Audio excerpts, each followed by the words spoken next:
Shugiyala. The Exums in October 1987 closed off the supply of Libyan arms to the Up the IRA. ra. Authorities were never exactly sure how much had got through before that, until 1992, when relations Colonel Gaddafi secretly gave the British full details.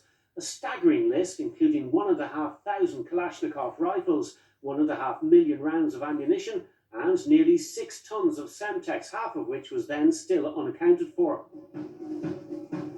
But what really shocked British intelligence was how much cash Gaddafi had given the IRA, over $12.5 million between 1973 and 1990, the equivalent of around 40 million euro today.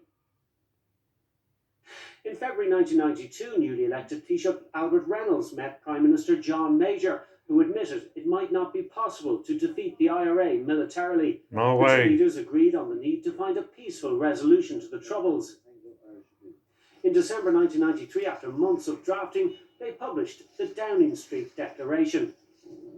It is a declaration for democracy and dialogue, and it is based on consent.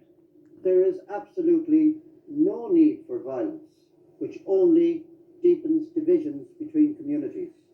On August 31st, 1994, the IRA declared a ceasefire. We won the war. But Major was appalled when Reynolds met Gerry Adams in government buildings just days later, complaining that the first he knew about it was when he saw it on television.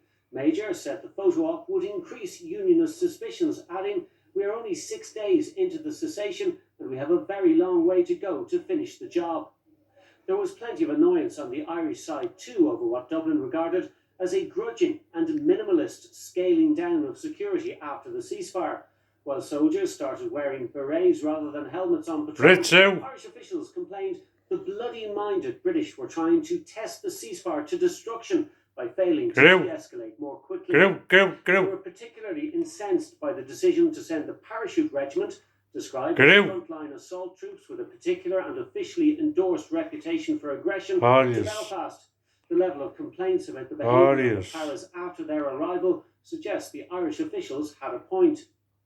The process still hadn't bedded in when Albert Reynolds lost power in December 1994, leaving all sides to wonder what his removal would mean for peace. David McCullough, RT News.